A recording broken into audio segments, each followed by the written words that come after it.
गंगा स्वच्छता अभियान सांसद चंदन चौहान ने किया नेतृत्व। शुकतीर्थ में प्रशासन और समाज सेवियों का योगदान। बिजनौर के सांसद चंदन चौहान के नेतृत्व में गंगा घाटों को साफ सुथरा और सुंदर बनाने के लिए एक बड़ा स्वच्छता अभियान चलाया गया। इस अभियान में प्रशासनिक अधिकारियों, समाजसेवी संगठनों और स्थानीय लोगों ने बढ़ चढ़कर भाग लिया। गंगा घाटों की सफाई कर जलकुंभी और कचरे को हटाया गया, जिससे श्रद्धालुओं को एक स्वच्छ और निर्मल वातावरण मिल सके। यह अभियान प्रधानमंत्री नरेंद्र मोदी के स्वच्छ भारत मिशन और उत्तर प्रदेश सरकार के तीर्थ स्थलों को साफ सुथरा रखने के संकल्प का हिस्सा है।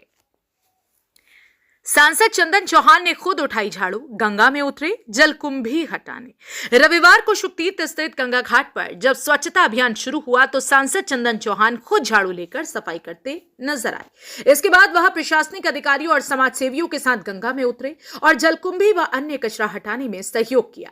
सांसद ने इस दौरान कहा, गंगा हमारी आस्था और पहचान का प्रतीक है। इसकी पवित्रता और स्वच्छता बनाए रखना हम सभी की जिम्मेदारी है। यह केवल सरकार का काम नहीं, बल्कि हर नागरिक को इसमें योगदान देना चाहिए। प्रशासनिक अधिकारियों का सहयोग मिलकर किया घाटों की सफाई। इस अभियान में एडीएम वित्त गजेंद्र सिंह, एसडीएम जानसठ सुबोध कुमार, तहसीलदार सतीश चंद्र बघेल, नायब तहसीलदार ब्रजेश सिंह, बीडीओ अक्सीर खान और कानूनगो ललित मोहन शर्मा ने भाग लिया। इन सभी अधिकारियों ने घाटों पर फैले कूड़े कचरे को साफ कर उसे कूड़ेदान में पहुंचाने का काम किया। एडीएम वित्त गजेंद्र सिंह ने कहा, तीर्थ स्थलों की स्वच्छता बनाए रखना प्रशासन की प्राथमिकता है। इस अभियान में जितनी अधिक भागीदारी होगी, उतना ही प्रभावी बदलाव दिखेगा। हम जनता से अपील करते हैं कि वे गंगा में गंदगी न फैलाएं और सफाई में सहयोग करें। एसडीएम जानसठ सुबोध कुमार ने कहा, यह केवल एक दिन का अभियान नहीं, बल्कि निरंतर चलने वाली प्रक्रिया है। स्थानीय लोग और श्रद्धालु इस स्वच्छता को बनाए रखने में सहयोग करें, ताकि शुकतीर्थ आने वाले सभी श्रद्धालुओं को स्वच्छ और सुंदर वातावरण मिले। समाजसेवी संस्थाओं और स्थानीय लोगों की भागीदारी। इस अभियान में गंगा सेवा समिति के प्रबंधक देवेंद्र आर्य, आलोक अजय कृष्ण शास्त्री, पंडित विनोद शर्मा और कई समाज सेवियों ने भी बढ़ चढ़कर हिस्सा लिया। सभी ने गंगा की स्वच्छता को बनाए रखने की शपथ ली और भविष्य में भी इस तरह के अभियानों में योगदान देने की प्रतिबद्धता जताई। श्रद्धालुओं को किया गया जागरूक, निकाली गई स्वच्छता रैली। स्वच्छता अभियान के बाद सांसद चंदन चौहान और प्रशासनिक अधिकारियों के नेतृत्व में एक जागरूकता रैली निकाली गई। इस दौरान श्रद्धालुओं को गंगा को स्वच्छ बनाए रखने के लिए जागरूक किया गया और अपील की गई कि वे घाटों पर गंदगी न फैलाएं। सांसद चंदन चौहान की पहल से प्रेरित हुआ समाज। इस अभियान के बाद स्थानीय लोग और श्रद्धालु सांसद चंदन चौहान की सराहना करते दिखे। उनका कहना था कि सांसद स्वयं सफाई अभियान में शामिल होकर एक मिसाल पेश कर रहे हैं, जिससे अन्य जनप्रतिनिधियों और आम नागरिकों को भी प्रेरणा मिलेगी। गंगा मैया की सेवा ही सच्ची भक्ति। यह स्वच्छता अभियान केवल सफाई का कार्य नहीं, बल्कि आस्था और भक्ति से जुड़ा एक महत्वपूर्ण कदम है। सांसद चंदन चौहान, प्रशासनिक अधिकारियों और समाज सेवियों की इस पहल ने एक मजबूत संदेश दिया है कि अगर हम सब मिलकर प्रयास करें तो गंगा को स्वच्छ और सुंदर बनाया जा सकता है। अब जरूरत है कि अभियान केवल एक दिन तक सीमित न रहे, बल्कि इसे निरंतर बनाए रखा जाए, ताकि आने वाली पीढ़ियां भी स्वच्छ और निर्मल गंगा का लाभ उठा सके। अगर आप भी गंगा की सफाई में योगदान देना चाहते हैं तो अपने क्षेत्र में चल रहे ऐसे अभियानों से जुड़ें, गंगा को स्वच्छ रखने का संकल्प लें और अपने आसपास के लोगों को भी जागरूक करें।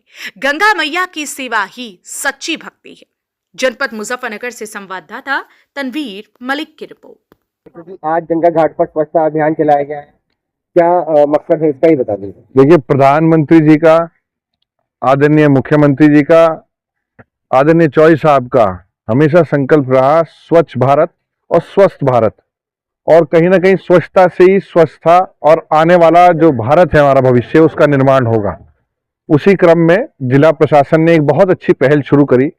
शुक्र तीर्थ, जिसका केवल जिला नहीं, पूरे प्रदेश नहीं, पूरे देश के अंदर नाम है। वहां कोई यात्री आए, वहां कोई बाहर का हमारा साथी आए या स्थानीय परिवारों के लोग आए, तो एक स्वच्छ माहौल में गंगा मैया का आचमन करके जाए, ये माहौल यहाँ बनाना है। मैं स्थानीय प्रशासन का, अपने डीएम साहब जो है हमारे उमेश मिश्रा, एसडीएम साहब, एडीएम साहब, तमाम तहसीलदार साहब से लेकर तमाम यहाँ कर्मचारी हैं हमारी नगर पंचायतों के, उनका धन्यवाद करता हूँ और आशा करता हूँ, उम्मीद करता हूँ कि इस तरह का आयोजन जो आने वाले समय में है, अपने इलाके को, अपनी विधानसभाओं को, अपनी लोकसभा में एक एग्जाम्पलरी काम हम सब मिलकर कर पाए। मुजफ्फरनगर से लेके और शुकतीर्थ तक जो मार्ग है वो बहुत अभी खराब है और रास्ते में जाम की समस्या रहती है, इसको किस तरह से देखते हैं? पिछली दिशा की बैठक में हमने मांग उठाई थी, जो जिम्मेदारी है जिन लोगों की, जो सड़क निर्माण कई सालों से चल रहा है, इसकी पूर्व में भी मैंने मांग रखी थी। आज फिर आपके माध्यम से कहना चाहता हूँ कि जल्द से जल्द ये हो। पर मार्ग भी निर्माण हो गया, पर हमने देखा भी रास्ते में भी आते हुए अभी बड़े बड़े ट्रॉलार्स जो फैक्ट्रियों के बाहर खड़े हैं, उनसे इतने बड़े अतिक्रमण और इतनी सड़कें चाहे कितनी बार भी बन जाए वो हमेशा टूट जाती हैं। तो उस पर भी मैं स्थानीय प्रशासन से मांग करूंगा और उन फैक्ट्री मालिकों से भी कहूंगा कि जिम्मेदार लोग हैं वो भी इस पे ध्यान दें। ये सड़कें सबकी हैं, बार बार बनवाई नहीं जा सकती। 3 साल में 3 बार रिपेयर करवाई जा चुकी है वो। तो इसमें हम सब मिलकर योगदान देंगे और जो नहीं काम करेगा उस पर कार्रवाई की मांग करेंगे। गंगा घाट पर स्वच्छता अभियान चलाया गया है, क्या उद्देश्य है और क्या इसका मकसद है? ये मुजफ्फरनगर के जिलाधिकारी महोदय का इनिशिएटिव है कि इसमें जो शुक्र तीर्थ घाट है और अगल बगल का जो परिसर है, इस पूरे को प्रत्येक रविवार को इसमें सफाई अभियान चलाया जाएगा। पिछले सप्ताह जिलाधिकारी महोदय द्वारा स्वयं इसकी शुरुआत की गई थी। आज हमारे बिजनौर के माननीय सांसद जी हैं चंदन चौहान जी, उनको इनवाइट किया गया था और उनके साथ यहाँ की पूरी टीम, सभी हमारे ईओ साहिबान, बीडीओ साहिबान और एसडीएम साहब के साथ में उन्होंने भी पूरा एक अभियान चलाया है। और सभी जनता से ये मुहिम है कि यहाँ पे अपना शुक्र तीर्थ घाट को, अगल बगल का जो भी परिसर है, इसको साफ सुथरा रखें, स्वच्छ रखें।